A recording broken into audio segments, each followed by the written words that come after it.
camera slowly pans across nearly empty parking lots in Niagara Falls, New York. Once busy spaces in Washington state and Maine now sit in silence. Ontario and Quebec license plates are nowhere to be seen. For years, Canadian travelers filled these spots before heading into their favorite U.S. restaurants. But something has changed, and it's hitting America's dining scene hard. What's driving Canadians away from U.S. chains they once loved? Is it the higher prices, shrinking portions, or a shift in taste and expectations? Or is it something deeper? Politics, currency, and brand perception. Today, we're breaking it all down, from the numbers to the names losing the most.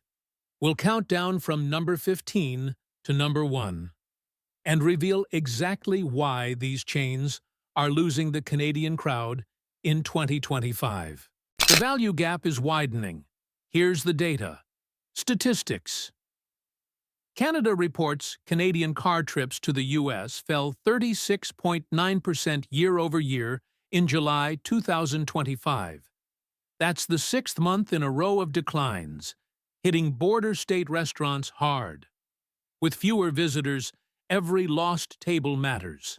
The Bureau of Labor Statistics shows food away from home prices in the U.S. up 3.8% year-over-year in June 2025. That's higher than grocery inflation, making dining out feel less affordable. Factor in the weaker Canadian dollar, and each meal costs noticeably more when converted back home. Beyond the math, politics and brand perception are playing a role. Some Canadians feel the cross-border dining experience no longer delivers the same value or excitement. Even industry giants see the difference. McDonald's U.S. comparable sales rose 2.5% in Q2 2025, boosted by promotions like the $5 value meal. But viral taste test videos comparing Canada and U.S. outlets show clear differences in freshness and portions, reinforcing negative perceptions. The result is a widening value gap, where the price paid no longer matches the satisfaction received. And it's setting the stage for why so many major chains are struggling to keep Canadian customers in 2025. Number 15. IHOP. IHOP has long been a familiar stop for Canadian road trippers looking for all-day breakfast. But in the second quarter of 2025, same-store sales dropped 2.3%, signaling weaker traffic and loyalty. Menu offerings lean heavily on processed ingredients, corn syrup, and canned fruit. For many travelers, the freshness simply doesn't match the price. A basic breakfast can now exceed $25, especially after currency conversion. That sticker shock makes the value proposition hard to justify. Canadian brunch boutiques are stepping in with locally sourced eggs, fresh produce, and craft coffee. These spots often deliver higher quality at a similar or lower price. As a result, IHOP's once reliable blue signs are drawing fewer Ontario and Quebec plates. The chain must prove it still deserves a place in Canadian travelers' itineraries. Number 14. OUTBACK Steakhouse. OUTBACK Steakhouse was once a novelty for Canadian visitors seeking an Aussie-themed dining experience. In recent reports, comparable sales were essentially flat, slipping 0.6% in Q2 2025. The menu remains heavy on oversized portions and dated recipes that haven't evolved with modern tastes. Reviews frequently point to overcooked or under-seasoned steaks, hurting the brand's appeal. Viral TikToks of disappointing blooming onions have reinforced the perception of decline. Meanwhile, Canadian chop houses are offering fresher cuts, creative sides, and locally sourced ingredients. These venues match or beat Outback's pricing while delivering better quality. For many cross-border travelers, the old Outback playbook no longer excites. The brand risks fading further unless it refreshes both its concept and its kitchen standards. Number 13. DENNY'S. Denny's has been a road trip staple for generations of Canadian travelers, but rising prices are making its once affordable comfort food feel less like a bargain. Quality has become inconsistent, with complaints about cold pancakes, dry eggs, and watered-down coffee. Negative reviews increasingly highlight slow service and inattentive staff.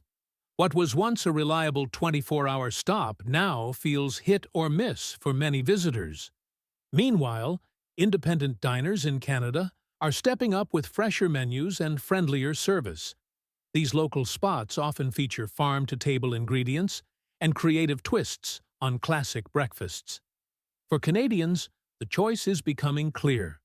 They're skipping the familiar yellow sign in favor of homegrown brunch experiences. Number 12. Red Lobster. Red Lobster is in the process of emerging from Chapter 11 bankruptcy protection. Months of headlines about financial struggles, closures, and layoffs have taken a toll on its brand image. For Canadian travelers, the appeal of a cross-border seafood feast has weakened. Many report dishes that feel less fresh, from rubbery lobster to lukewarm cheddar biscuits. Outdated interiors and inconsistent service only add to the perception problem. Back home, Canadian seafood restaurants are thriving with daily catches, creative menus, and coastal freshness.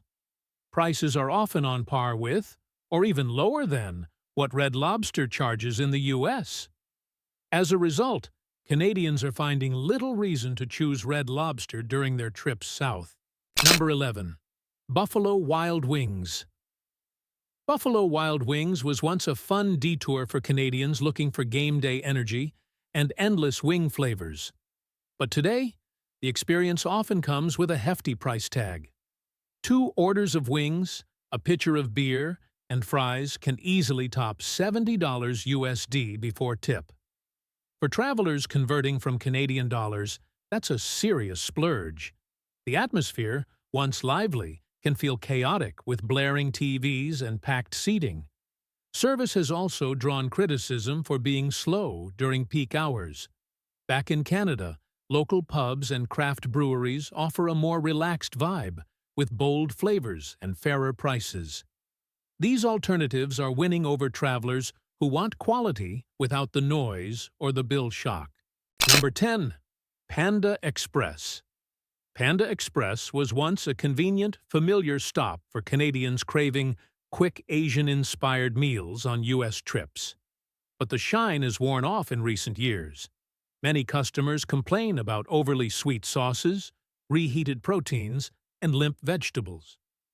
Viral side-by-side comparisons with Canadian wok-fresh restaurants have been especially brutal. These videos highlight the difference in freshness, presentation, and flavor.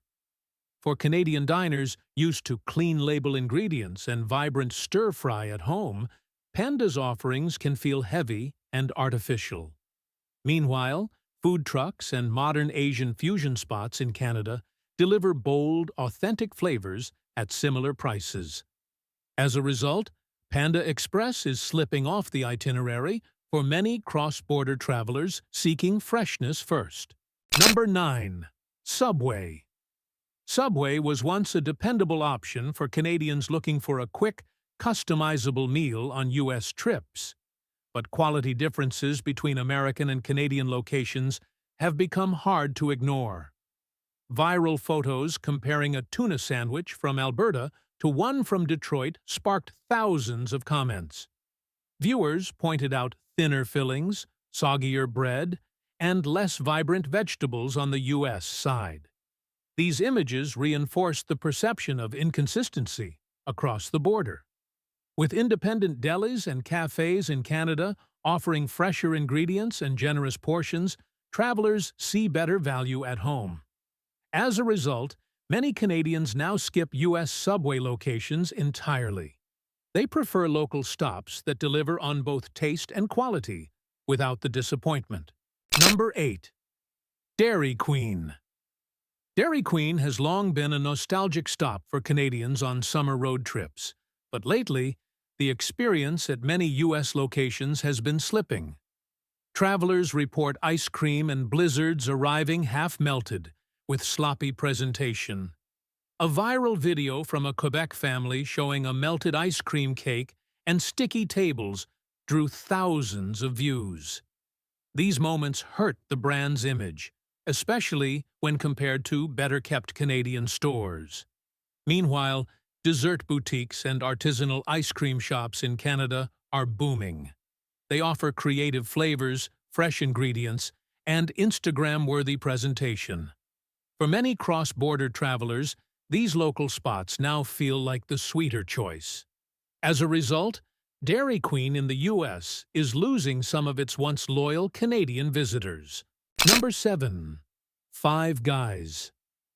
Five Guys was once a must-have indulgence for Canadians crossing the border. The oversized burgers, piles of fries, and casual vibe made it a fun treat. But now, the price of a single meal can easily exceed $25 USD before a drink. With the exchange rate, that's an expensive bite for Canadian travelers. Social media backlash has grown, with overpriced fails videos comparing U.S. meals to gourmet burgers in Canada for less. Complaints about greasier food, saltier fries, and smaller patties are becoming more common. Meanwhile, Canadian burger boutiques offer fresher ingredients, creative toppings, and better value. Many travelers are leaving Five Guys off their itinerary in favor of tastier, more affordable alternatives. Number 6. Olive Garden. Olive Garden continues to post strong results in the U.S., with comparable sales up 6.9% in its latest quarter under Darden. Promotions and familiar comfort dishes keep domestic customers coming back. However, for many Canadian travelers, the brand feels dated and out of step with evolving tastes. The endless breadsticks and bottomless salads still have their fans, but critics point to heavy sauces, frozen chicken, and overcooked pasta. In Canada, the Italian dining scene has shifted toward regional authenticity and freshness. Local trattorias serve handmade pasta, fresh basil, and imported olive oil at competitive prices. As a result, Canadians often choose these modern, fresh options over Olive Garden when traveling. Without a menu refresh, the chain risks losing even more cross-border appeal. Number 5. APPLEBEE'S. APPLEBEE'S has managed to grow U.S. comparable sales by 4.9% in its latest quarter under Dine Brands. Aggressive promotions and value-focused menus have kept domestic traffic steady. But for many Canadian travelers, the experience no longer feels worth the stop. Decor and menu selections come across as dated, offering little excitement or freshness. Viral clips, including one of Toronto teens walking out after a long wait for frozen wings, have not helped its image. Back home, Canadian pubs and casual dining spots serve fresher ingredients, craft beverages, and more inviting atmospheres at similar prices. As a result, APPLEBEE'S is struggling to hold on to its cross-border audience, despite solid performance in the U.S. market. Number 4. Cracker Barrel. Cracker Barrel once charmed Canadian travelers with its porch rocking chairs, checkerboards, and old country store vibe. Today, that charm feels more like performative nostalgia, a staged version of the past that doesn't resonate with younger generations. The menu leans heavily on processed meats, fried sides, and salty gravies.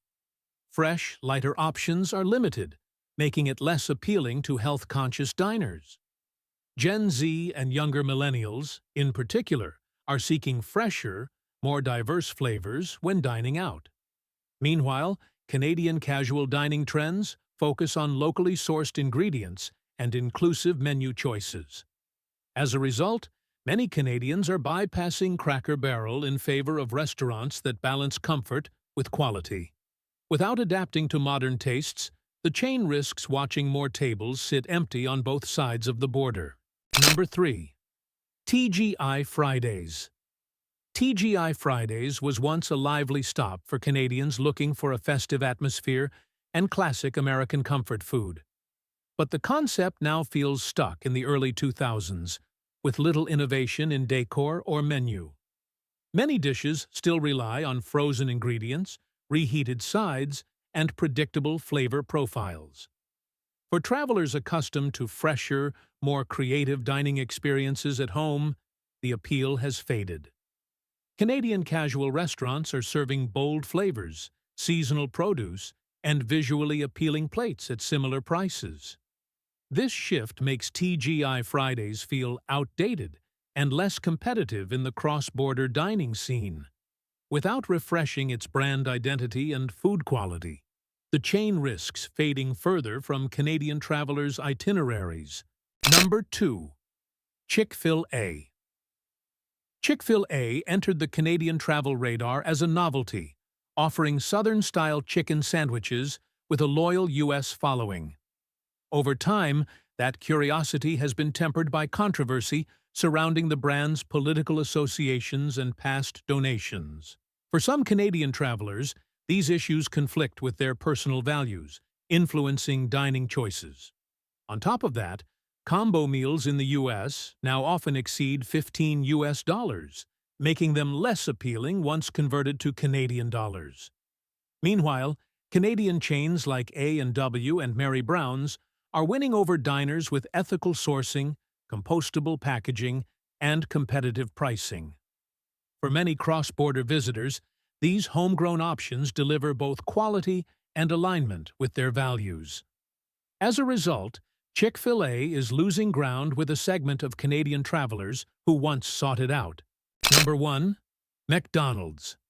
McDonald's remains a dominant force in U.S. fast food, posting a 2.5% increase in comparable sales in Q2 2025. Value deals like the $5 meal continue to attract domestic customers.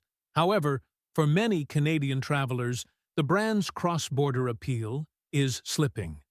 Viral taste test videos comparing Canada and U.S. locations highlight noticeable differences in freshness, portion sizes, and even packaging quality.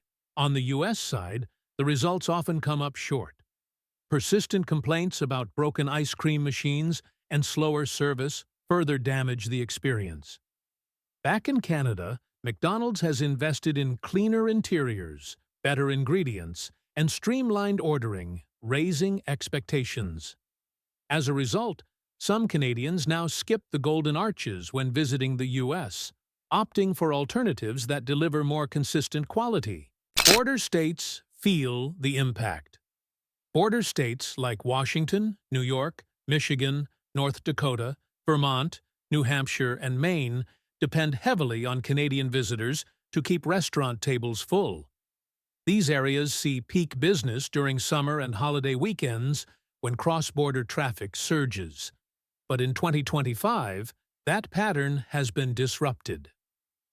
With Canadian car trips to the U.S. down 36.9% year-over-year in July, the slowdown is visible in empty parking lots and quieter dining rooms. Niagara Falls, New York, offers a clear example. Local tourism data shows a double-digit drop in Canadian summer traffic compared to last year. Patio seating that was once packed on weekends now sits half-empty, even during prime dining hours. For small restaurant owners and franchise operators, the loss of Canadian business cuts deep. Lower traffic means thinner margins, especially for venues already dealing with higher food and labor costs. Some struggle to cover fixed expenses like rent, utilities, and staffing. The ripple effects extend beyond the restaurants themselves, impacting suppliers, local farms, and seasonal workers who depend on tourism dollars. In these states, every missed Canadian visit is more than just an empty chair. It's lost revenue that may never be recovered. The winners holding and gaining customers. Not every restaurant near the border is struggling in 2025. Farm-to-table diners, craft pubs, and boutique brunch spots are carving out loyal followings among Canadian travelers. These venues focus on fresh, seasonal ingredients sourced from local farms. Menus are creative yet approachable, with prices that feel fair even after currency conversion. Personalized service and welcoming atmospheres make these places memorable. Word of mouth spreads quickly, amplified by Instagram-worthy presentation and positive online reviews. In Buffalo, New York, one locally owned diner has seen a steady increase in Canadian traffic this year. Social media buzz highlighting their house-made pastries and locally roasted coffee has drawn curious travelers across the border. For many Canadians, these independent spots offer what larger chains can't: authenticity, freshness, and a genuine connection to the community they're visiting. Q42025 Scenarios. What's next for cross-border dining? Looking ahead, the final quarter of 2025 could play out in three distinct ways. Base case: inflation in the food-away-from-home category slows, allowing value promotions to keep existing customers engaged. Chains that balance pricing and quality may hold steady traffic from both U.S. and Canadian diners. Downside scenario: Canadian travel remains weak through the holidays, forcing restaurants to rely heavily on discounts to fill seats. While this might boost short-term sales, thinner margins could strain profitability. Upside scenario: a stronger Canadian dollar and targeted marketing campaigns focused on freshness, value, and service could win back cross-border visitors. Restaurants that adapt menus, highlight local sourcing, and deliver consistent quality will have the best chance to capture that rebound. Q4 will be a decisive test of who can adjust quickly and who will be left behind. Not every chain is losing, but those slow to change risk losing Canadian customers the fastest. From outdated menus to rising prices and shifting expectations, the message is clear: adapt or fall behind. So here's our question to you. In this top 15 list, which chain would you skip first, and why? Share your thoughts in the comments, and let's see which names get mentioned the most. In our next episode, we'll explore how the drop in Canadian visitors is impacting border town retail. You won't want to miss it.